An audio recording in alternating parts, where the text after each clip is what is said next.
Hi there, welcome to Get Lit. My name is Pete Crooks. I'm senior editor and senior writer at Diablo magazine.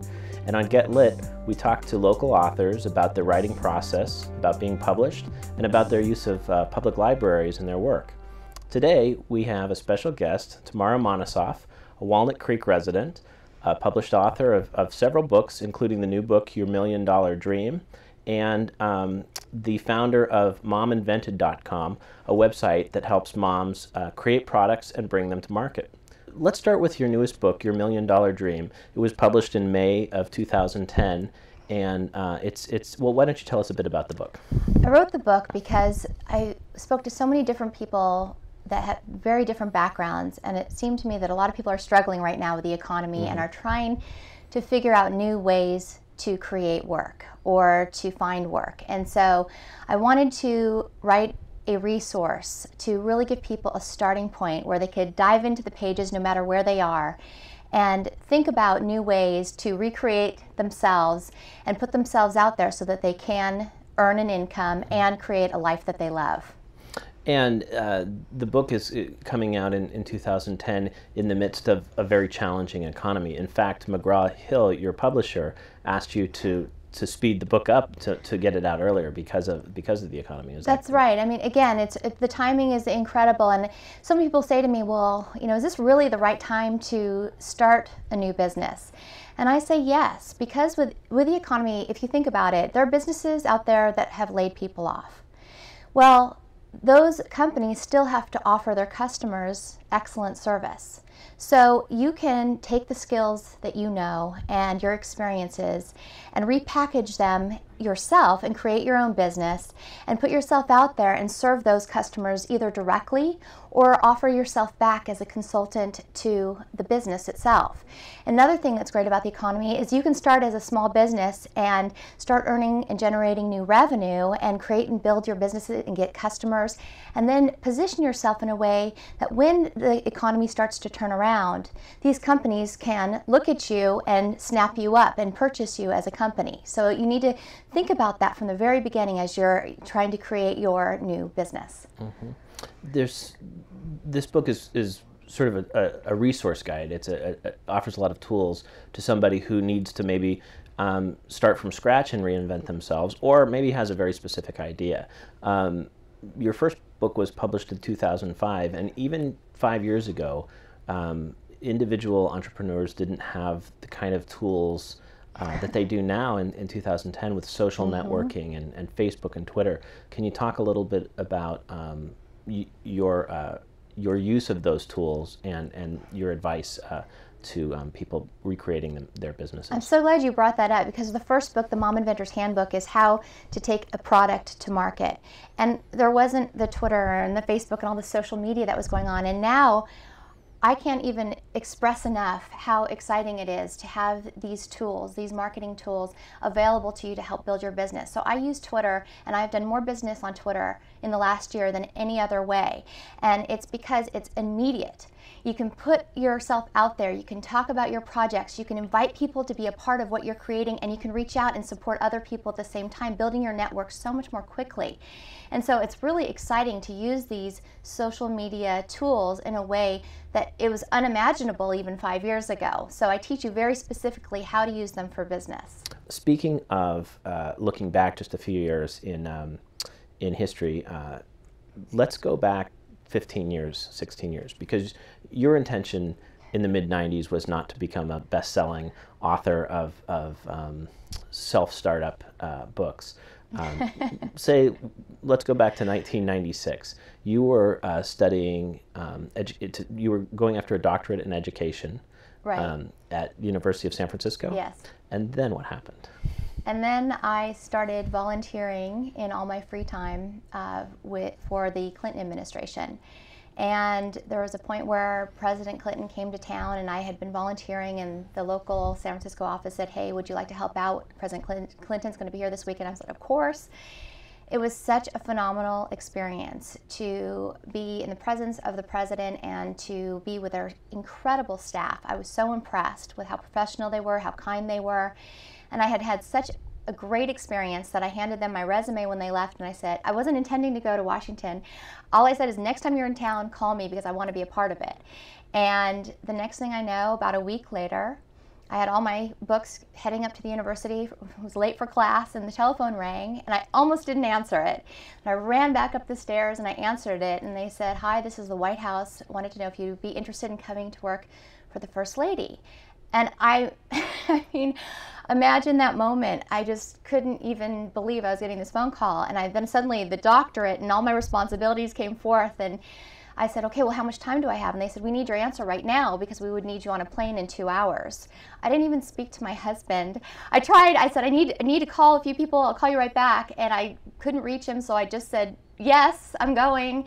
And that's how it all began, where I went down to Los Angeles with the First Lady on a trip that she did. And then from there, I went on trip after trip, and then ended up in Washington after they won the 1996 election. So you relocated to D.C. and I did. And visited the White House frequently? Were you working out of the White House? I did. I worked at the White House, and I worked on the President's Initiative on Race, which was fascinating. And then I worked in the President's Commission on White House Fellowships, which is a leadership program.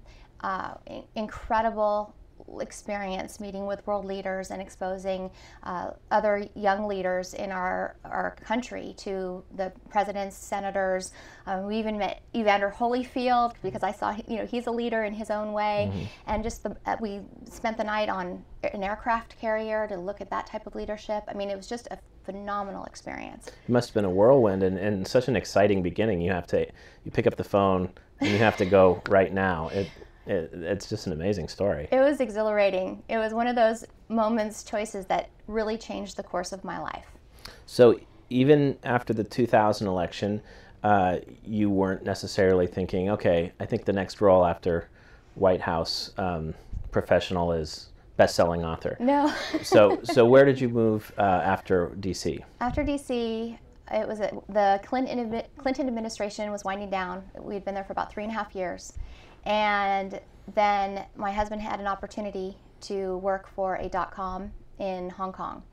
And we thought, well, why not? The next adventure. And so we moved to Hong Kong, and it was a really fascinating 1.5 years.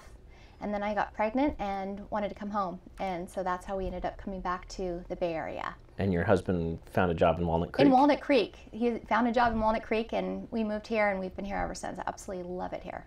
So you have a young baby. You're living in Walnut Creek. You're a stay-at-home mom. Are you studying at that point? No, I'd finished my doctorate, but I was at home. Suddenly left this wild career, and then off to Hong Kong, and then back. And suddenly I was home changing diapers and dealing with babies. And my first child started pulling the family toilet paper at 10 months old, and it was cute until she clogged the toilet. I thought, oh, mm-hmm. I think I need to go out and buy the gadget to prevent kids from doing that. It never occurred to me to invent it. But then when I went to Target right down the street and there wasn't anything, and I went to some other stores, I thought, I can't be the only parent in America that's dealing with this issue. And so I started calling my friends, and they said, oh, you just have to lock it up until they grow out of it or keep the door closed. I thought, that's not a good solution. So that's what inspired me to invent what's called the TP Saver, which is still in the market, by the way. Explain the TP Saver invention. The TP Saver it's like a hair permanent rod. It's got a tube, and you stick it inside the toilet paper, and you pull the elastic over the top, mm-hmm. and it prevents the toilet paper from being pulled. But it's easy for the parents to undo it. So this led to the invention of a website called mominvented.com. Yes. And you sent out a press release and said you have this idea for a TP Saver, and my business is mominvented.com, and the next thing you know, Katie Couric is calling. So you're getting national exposure. Can you talk a little bit about that? It was a wild experience because it took about 11 months to create my product, and I made a lot of mistakes along the way. I didn't have any sort of guidebook. I was reading here and there, but there was nothing that told you exactly how to take a product to market. Mm-hmm. And so after I went through all of that, at 11 months, I sent out a free press release on prweb.com. And the next thing I know, I've got Katie Couric calling. And at this point, I have another little baby. And it was just wild. I remember the producer calling, and I had this moment with these two little kids, and Sophia's pulling on my leg, and I thought, oh my gosh. I sat down on the floor, pulled all of the color markers off my table, put them down on the floor, and I just remember just sweating trying to get through this interview with a producer. And next thing I know, I'm in New York on the show with her. And what was fascinating about the experience for me is after I got home, we had about 500,000 hits on the website. 90% of them were not interested in my product. What they were interested in is how they could bring the moms were interested in how they could bring a product to market. And I thought, oh, wow. So I thought, okay, well, I'll give them all the information I can think of. And so I started to post that on the website, but it wasn't enough. They wanted more and more detail. And so that's what inspired me to write the Mom Inventor's Handbook, because I wanted people to be able to grab the book and go through it at their own time and give them as much depth and information that I could. So the feedback that you received was not, oh, I have the same problem with my young child pulling off the toilet paper. It was that I've always wondered how to I have ideas for inventions. Yes. And you inspired people to say, like, this is doable. You can bring it to market. You just need resources to, everybody needs a starting point. It did, and I also felt that the moms didn't have, at that time, when you put in Mom Invented or Mom Entrepreneurs, nothing came up in Google. And I felt like I wanted to celebrate the intelligence and creativity of moms, because I had the experience of being out in the work field and coming home and suddenly you're just kind of in the woodwork and you're not out in the world and you're feeling in a way disconnected. And I thought, wow, all these amazing women out there doing these incredible things with different backgrounds, and I wanted to celebrate that. So that's what the Mom Invented brand means. It's a celebration of mom's intelligence and creativity. And then I had read a history book called The Mothers and Daughters of Invention that talked about how women have always been inventive but have never received credit for their inventions. And so that's what inspired me to put the picture of each inventor on the Mom Invented packaging so that she could be acknowledged for her great idea. And then you have this sort of cavalcade of communication with moms all over the country. Can you talk about some of the most creative or most fascinating inventions that you've helped bring to the shelves? Yes, so we have a whole, you'll see them in Safeway and Kroger's and different grocery stores in the bread aisle, but we have Good Bites crustless sandwich cutters. And I love this. This was a mom who invented it, and she was tired of cutting the crusts off all their kids' sandwiches. She just wanted to do it quickly and in one movement. So she created the original. And from then, we created Love Bites, and we now have Puzzle Bites, and a whole variety of these bites that cut off the crust and seal the edges of the sandwich. And the kids love it, and they love doing it themselves too, because the edges aren't sharp. And now we have a product I'm so excited about, and it's a sandwich box that has another compartment for vegetables or fruit for healthy eating. But the most fabulous part of it, it has an indentation here where you can put a Post-it note. It is almost impossible to communicate with your elementary age kids, and often we'll be racing out the door in the morning and I'll forget to tell them they have drama after school, so you need to go to the classroom rather than me picking them up, or it's hard to communicate. So now you can write notes to your child and it sticks right to the top. Now what I have found, I was just thinking about it in terms of logistics. Now what I've found is my kids want little, I love you, have a great day. And now they're like, what are you going to say? I'm like, it's a surprise. And so now they can't wait to see what the note is. So that's another fun one. So you are using the products as well. Oh, we use everything. That's great. So you've also published Your $1 Million Dream and another book in 2010, The One-Page Business Plan for Women in Business. Yes. Can you talk a little bit about that book and how that project came together? Yes. Jim Horan is the founder and owner of the One-Page Business Plan Company, and he's local also. Another East Bay resident. He is. He's in Berkeley. And I've mentioned Jim's one-page plan in every book that I've written because it is so important, and his approach is fantastic because it's doable by anyone even without a business background. And I met Jim through the Walnut Creek Chamber of Commerce. Before I started my whole company, I had thought of the company after the Katie Couric piece, but I didn't really know how to structure it. And so I went to this workshop, and Jim his style is so approachable. So I collaborated with Jim on the one-page business plan for women in business because I feel after all these years of working with women that women have a different approach to business, and we wanted it to be much more approachable. So it includes stories of other women who have successfully brought their businesses to fruition. And the thing that's so fabulous about this business planning approach is it asks you very pertinent questions. What are you building? You have to know what you're building from the very beginning. What are you building? Who are you in service of? And what is your promise that you're making to yourself and to your customers and clients? And once you have this framework in place, then you can build it and build it and build it, and it's a work in progress. But to have that, the fundamentals written down, and so you're clear about what you're creating, is really important. Something I love about that book, excuse me, is that it gives very specific, real-world examples of women who have created their dream business, yes. Including at Diablo Magazine. We were just eating Florentines by Clarine's Florentines. Can you give a couple of examples, and why is it so important to give real-world examples rather than just structural guidelines? I mean, we're all human, and we are touched and inspired by people's stories, and I think that that's what brings this book to life. And I love Florentine's story because Clarine was a school teacher and she had no business background, so that was a bit intimidating to think of creating a business, but she loved making Florentines, and her Florentines are fabulous. And everybody was talking about them, so that's what inspired her to keep going forward. And so now she runs a commercial kitchen, and she brings these Florentines now to all the local community, and she's building her business. And so I think that's what I think other people love to hear, stories about people who, just like yourself, that may not know how to create a business, but that it's possible, and that other people are leading the way, and that there's no reason why you can't do it too.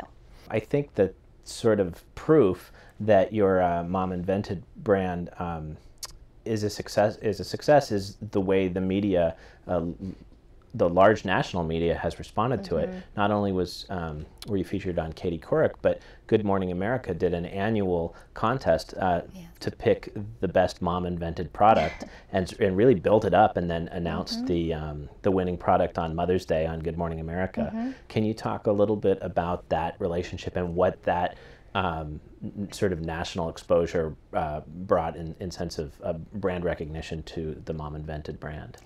Yes, the thing that's so wonderful about the Mom Invented brand, and I think the reason why the national media loves it, is because it's about mom, and each of these women have a different story to tell, and even struggles, and their stories are what are so compelling. And so I think that's what brings us in. And also, I think we all have a wish to help people succeed. And so with the contest with Good Morning America, that was a proposal I sent. I made it up, sent it to the producer, and thought, why don't we do a contest? And they loved it. And so that's how it all began. And then it was such a success. They had never had such a response before, that we did it year after year after year.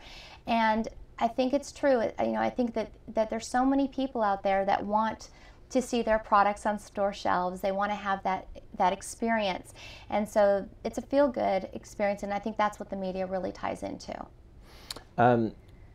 Speaking of feel-good experiences, it's a delight to be here in the Walnut Creek Public Library and to be able to use this beautiful library to film Get Lit. This is not your first visit to the Walnut Creek Public Library, is it? We came here at the opening, and my kids, it is such a joy to share this library with them. When I was growing up, my local library was magical to me. You'd go in, all the city sounds would disappear, and you'd just be in this incredible space, and that's what this library is. And so every time my kids come, it's almost like we all just suck in air, because we're just like, oh, we're so thrilled to be here, and they race over and start going through the books, and so it's recreating that magical experience for them. So, where did you grow up, and where was that first public library that you... I grew up in Carmel, which is a lovely little town, and has a beautiful library, and it had these beautiful windows just like here, and this reminds me so much of that experience. So it's been incredible to bring that to my children as well.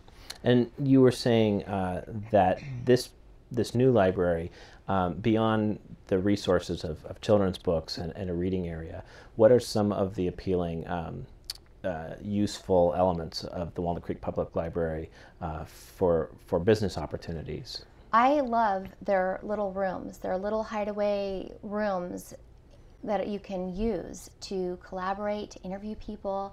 I mean, it's an incredible place. absolutely. With my books, I always see them as projects, and they're collaborative, and I'm interviewing people and I'm gathering information. I mean, what better than here in this library to bring people together and help work on these types of projects. And it seems with your $1 Million Dream and the one-page business plan for women, whereas the book is an important resource for people to be able to use, it's a good starting point. Something that you're doing as an author is kind of a constant conversation with your readers. Yes. How often are you doing in-person events? And then can you talk about how you communicate with your readers through your website and through your newsletter? I communicate with my readers daily on Twitter, Facebook. We have a community it's called members.mominvented.com, because it's a place where I'm so excited about it. It's a community where people are sharing information and resources. So people are saying, okay, I'm stuck. Who here has found someone who can do this or do that? And they're really sharing this information. And so the website at mominvented.com and the social media has been an incredible way to connect with people on such a personal level. And so out here in the community is one way, and talking to people all the time in town, and also going to business events locally, that's a great way, but also using the social media in combination it's like an amazing opportunity to connect in a way that you never thought possible. It's great to see you again here in the Walnut Creek Public Library. Congratulations on your 2 new books and the continued success of the Mom Invented brand. And thanks for taking some time to sit down here at Get Lit. Thank you. Thanks to Tamara Monosoff for coming to this episode of Get Lit. Make sure to tune in to future episodes, and we'll be speaking with a wide range of local authors. Thanks for watching.